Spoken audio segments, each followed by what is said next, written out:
मैं खुद 2 किलोमीटर दूर से मटका भर के पानी लाता था। का ठिकाना नहीं था कि गांव के अंदर दिल्ली पुलिस का मैं पहला ही आदमी था। वैसे जिले के अंदर उस समय 50 लोग भर्ती हुए थे, जिसमें 12-13 लोग ही थे, बाड़मेर के 15 लोग। बाकी एक खुशी का ठिकाना नहीं था कि हमारे गाँव का बेटा दिल्ली पुलिस की नौकरी लगी है। तो बाड़मेर जैसलमेर बालोतरा की जनता के लिए निराशाजनक रहा।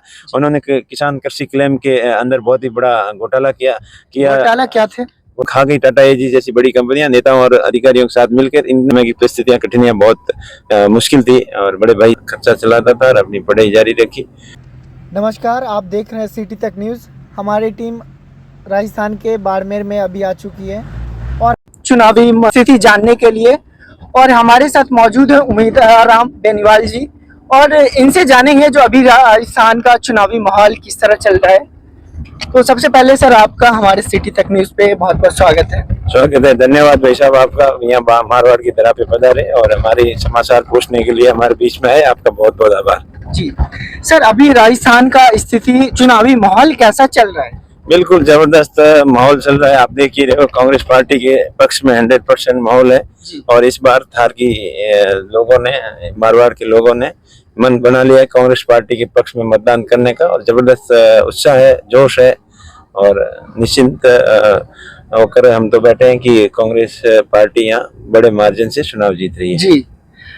अच्छा, एक चीज जानना चाहेंगे, आप एक चैनल से बात किए थे तो उसमें बताए थे आप अपने पास्ट को लेकर कि आपकी पास्ट, आप एक इंडस्ट्रीज में काम भी किए और आप प्रशासनिक सेवा भी दिए थे।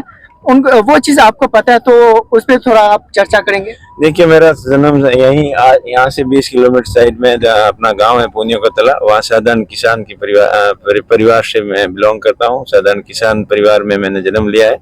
मेरे पिताजी खेती का काम करते थे और उस समय की परिस्थितियाँ, कठिनाइयाँ बहुत मुश्किल थी। और बड़े भाई साहब थे, वो भी मजदूरी करते थे और कोई सरकारी नौकरी घर में नहीं था। और मैंने खुद अपनी मजदूरी करके 12th तक की शिक्षा प्राप्त की। और जब 8th क्लास पास करने के बाद में 4 साल कंटिन्यू, जब भी छुट्टियां होती, गर्मियों की छुट्टियां होती, सर्दियों की छुट्टियां होती, या वीकेंड और सैटरडे 2 कंटिन्यू छुट्टी होती, तो मैं फैक्ट्री में मजदूरी करके अपना खर्चा चलाता था और अपनी पढ़ाई जारी रखी। और 95 में 95 के अंदर दिल्ली पुलिस के अंदर मेरा सिलेक्शन हो गया था। ट्राई तो किया था फौज में, किया भी, फौज में भी नंबर आ गया था। फिर दोनों साथ में था, तब दिल्ली पुलिस को मैंने चुना। 10 साल वहाँ नौकरी की। और नौकरी पुलिस का उस समय स्थिति कैसा था? देखिए, वहाँ राम निवासी मिर्जा साहब यहाँ हमारे MP थे और वो भर्ती लेके आए थे यहाँ। अच्छा। और जो उस समय तो नौकरी के प्रति बहुत ही ज्यादा उत्साह था। नौकरी लगना बड़ी मुश्किल थी, तो नौकरी लगी तो गांव वालों को खुशी का ठिकाना नहीं था कि गांव के अंदर दिल्ली पुलिस का मैं पहला ही आदमी था। वैसे जिले के अंदर उस समय 50 लोग भर्ती हुए थे, जिसमें 12-13 लोग ही थे, बाड़मेर के 15 लोग, बाकी अलग से थे। तो एक खुशी का ठिकाना नहीं था कि हमारे गांव का बेटा दिल्ली पुलिस की नौकरी लगी है। तो नौकरी के साथ साथ में पढ़ाई की, ग्रेजुएशन किया 2000 के अंदर। फिर कंपटीशन की तैयारी की, पर तैयारी की IAS बनने का, IPS बनने की ख्वाब थे, लेकिन उस तैयारी किया तो वहाँ नज़दीक तक पहुँचे ऐसा कुछ लगा नहीं। तो फिर मैंने अपना रास्ता चुना और बिजनेस को अपनाया। 2006 के अंदर नौकरी से रिजाइन करके अपना एक्सपोर्ट का काम शुरू किया और छोटे काम से शुरुआत की और बड़े तक एक्सपोर्ट तक काम किया। 2010 के अंदर गांव वालों ने मुझे सरपंच बना दिया। मैं जर्मनी के कोलोन सिटी के अंदर था, तब लोगों का फोन आया कि आपको सरपंच बनना पड़ेगा। तो मैं उनकी बात टाल नहीं पाया और आया। गांव वालों ने एक तरफा चुनाव जिताया और गांव की भी खूब सेवा की। फिर काम थोड़ा सा डिस्टर्ब हुआ एक्सपोर्ट वाला, तो मैंने कंस्ट्रक्शन का काम भी साथ में किया शुरू, सोलर कंस्ट्रक्शन का। वो आज भी चल रहा है ठीक ठाक। और गांव के भी खूब काम करवाए। फिर बाद में समय निकलता गया। 2018 के अंदर RLP पार्टी से मैंने असेंबली का चुनाव लड़ा। अच्छी स्थिति रही, 2nd पोजीशन रही। कैलाश जी चौधरी बार जो मंत्री है सेंटर में, वो 3रे नंबर पर रहे थे और 2nd पोजीशन मेरी थी और 1st में हरीश जी चौधरी साहब थे। उस टाइम किस नेता का आपको सहयोग मिला था?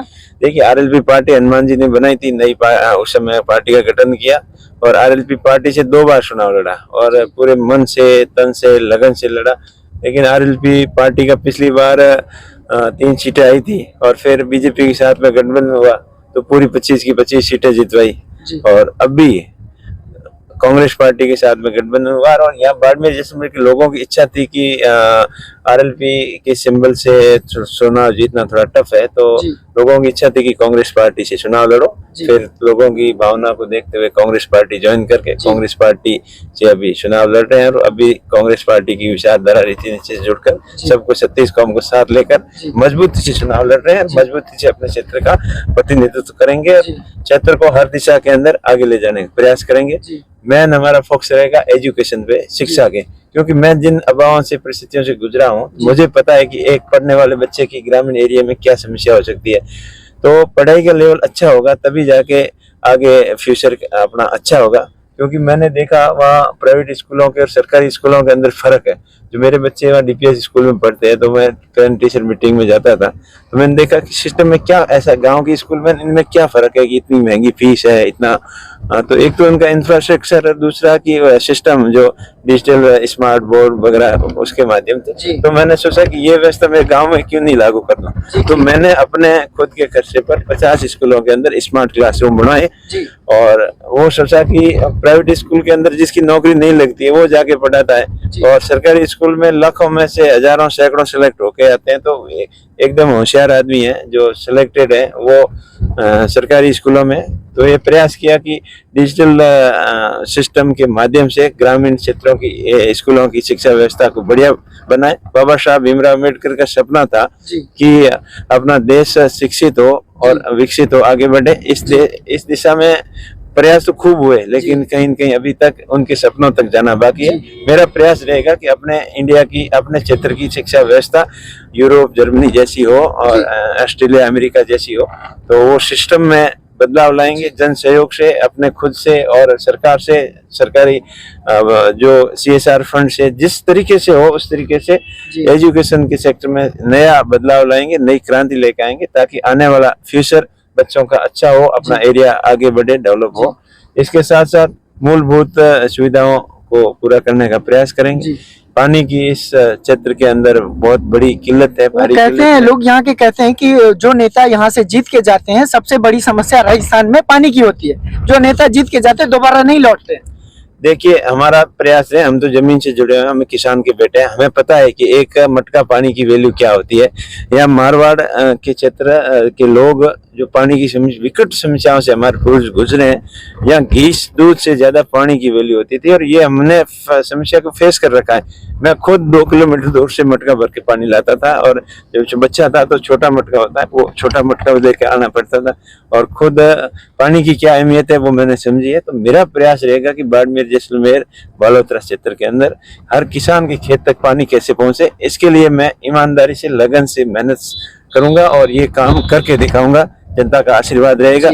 बिल्कुल मैं जनता की भावना के अनुसार 36 कौम के भाइयों को साथ में लेकर काम करूंगा और विशेष तौर पर एक माई बांध का पानी राजस्थान के हिस्से को मिलना था। जब जल समझौता हुआ था, राजस्थान के क्षेत्र का पानी, राजस्थान की जमीन, राजस्थान के गांवों को एक्वायर करके वहाँ डैम बनाया गया था, तब समझौता हुआ था कि कुछ हिस्सा पानी का वो राजस्थान के लोगों को गुजरात सरकार अपने खर्चे पे देगी। क्या तो वो अभी तक आया नहीं है, वो सफल नहीं हुआ है। तो मेरा प्रयास रहेगा कि वो वेस्टर्न कैनाल, पश्चिमी राजस्थान नहर परियोजना के नाम से योजना भी बनी है, संघर्ष समिति बनी है, उच्चतम न्यायालय में मुकदमा भी जीता है, लेकिन केंद्र की सरकार और मजबूत प्रतिनिधित्व नहीं होने की वजह से, मजबूत पैरवी नहीं होने से वो सपना अधूरा रह गया।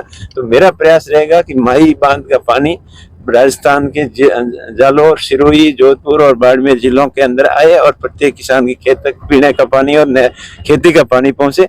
इसके साथ साथ इंडस्ट्रीज डेवलपमेंट के ऊपर फोकस रहेगा। यहाँ उद्योग धंधे ज्यादा लगे ताकि यहाँ के बच्चे रोजगार की तलाश में और प्रदेशों में नहीं जाना पड़े। यहाँ पर रेलवे की बहुत कमी है, जो पिछली 25-30 साल से कंटिन्यू मांग चल रही है कि जैसलमेर बाड़मेर होते हुए गुजरात तक सीधी रेल लाइन, बाड़मेर से फलोदी रामदेरा होते थे सीधी रेल लाइन, इनके ऊपर भी मैं प्रयास करूंगा। साथ ही साथ एक ड्राई पोर्ट है बाकासर में, वो प्रस्तावित था माननीय भैरव सिंह की टाइम 75 से, तो उसके ऊपर भी किसी ने फोकस नहीं किया। तो मेरा प्रयास रहेगा कि यहाँ ड्राई पोर्ट भी बने ताकि एक्सपोर्ट इंपोर्ट की ड्यूटीज के रूप में राजस्थान को इनकम बढ़े, और राजस्थान राज्य जो आर्थिक रूप से पिछड़ा है वो अग्रणी राज्यों में कैसे आए, इसके लिए भी प्रयास करेंगे। बहरहाल आप इतना बात बताए कि तो आप जीत के जाएंगे तो राजस्थान के डेवलपमेंट की बात करेंगे। बिल्कुल, लेकिन यहाँ पे अभी दूसरी बात करना चाहेंगे, क्योंकि अभी राजस्थान का जो गर्मा गर्म है, इस गर्मी में माहौल कैसा है?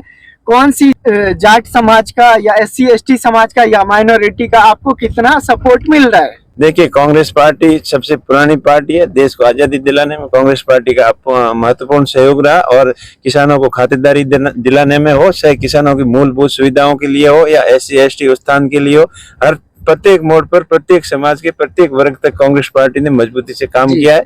यहाँ जातिवाद की कोई बात नहीं है। 36 कौम के सभी धर्मों के सभी वर्गों के लोग, चाहे बुजुर्ग हो जवान हो, सभी का आशीर्वाद कांग्रेस पार्टी के प्रति है। कांग्रेस पार्टी के अंदर लोगों की आस्था है। तो यहाँ मैं जातिवाद का जहर घोलने वालों को ये कहना चाहूंगा कि आलतू फालतू की बातें करके राजस्थान के जो माहौल है, विशेषकर थार का माहौल है, मारवाड़ का भाईचारा है, इसको खत्म करने की, इसको प्रभावित करने की कोशिश न करें।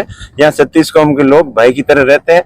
जब चुनाव आते हैं तो कुछ लोग अपने फायदे के लिए जातिवाद की इधर उधर की बातें जरूर करते हैं, लेकिन राजस्थान के लोग, मारवाड़ के लोग बहुत ही समझदार है। मारवाड़ के लोग समझदार है, समझदारी दिखाएंगे। आलतू फालतू की बातों के ऊपर ध्यान न देते हुए कांग्रेस पार्टी को मजबूती से चुनाव जिताएंगे। आज जब मैंने सुबह यहाँ आपके बाड़मेर में पहुंचा स्टेशन पे, तो वहां मैंने बात किया तो वहां के लोग कहते हैं जाट समाज के जितने भी वोट है 4 लाख लगभग वोट है, तो वो वोट बीजेपी को जा रही है, ऐसा उन्होंने कहा। ये आलतू फालतू की भ्रम फैलाने की बात करें, भ्रम और भ्रामक भ्रांतियां फैलाकर लोगों को कंफ्यूज करने का काम ही रहा है बीजेपी वालों का। और बीजेपी खुद 2 धड़ों में बटी हुई है।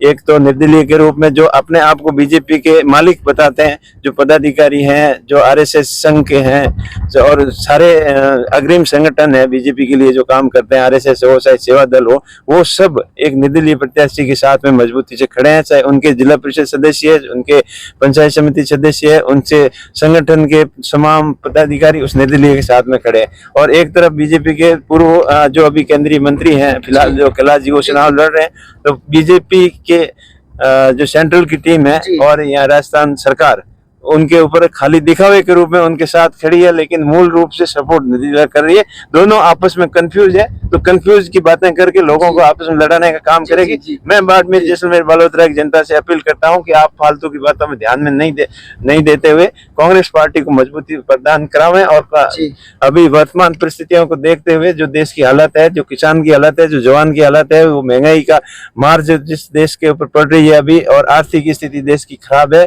और संवैधानिक संस्थाओं का डर बताकर हर प्रत्येक आदमी भय के माहौल में जी रहा है। तो मैं सबसे अपील करूंगा कि कांग्रेस पार्टी को मजबूती प्रदान करने के लिए दिन रात मेहनत करके कांग्रेस पार्टी के पक्ष में मतदान करें और आलतू फालतू की बातों में विश्वास नहीं करें। एक चीज और, लास्ट सवाल हमारा है, कैलाश चौधरी जो है किस तरह देखते हैं, क्योंकि वो सेंट्रल मिनिस्टर भी हैं, तो आप किस तरह देखते हैं उनको? क्योंकि आप आपसे विधानसभा का आप 2 बार इलेक्शन हार चुके हैं, अभी आप लोकसभा के लिए हैं, तो किस तरह देखते हैं इस चीज को? देखिए, कैलाश चौधरी का कार्यकाल बिल्कुल बाड़मेर जैसलमेर बालोतरा की जनता के लिए निराशाजनक रहा। उन्होंने किसान कृषि क्लेम के अंदर बहुत ही बड़ा घोटाला किया। घोटाला क्या थे?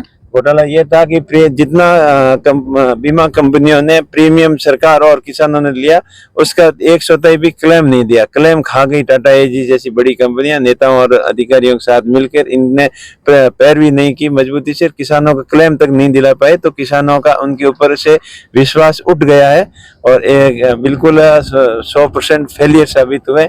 और किसानों की जो MSP गारंटी कानून की बात कर रहे थे, आय दुगनी करने की बात कर रहे थे, हर तरीके से जो वादे उन्होंने किए चारों तरफ से ये फेलियर साबित हुए। इसलिए इस बार बाड़मेर जैसलमेर बालोतरा की जनता बीजेपी को एक्सेप्ट नहीं करेगी।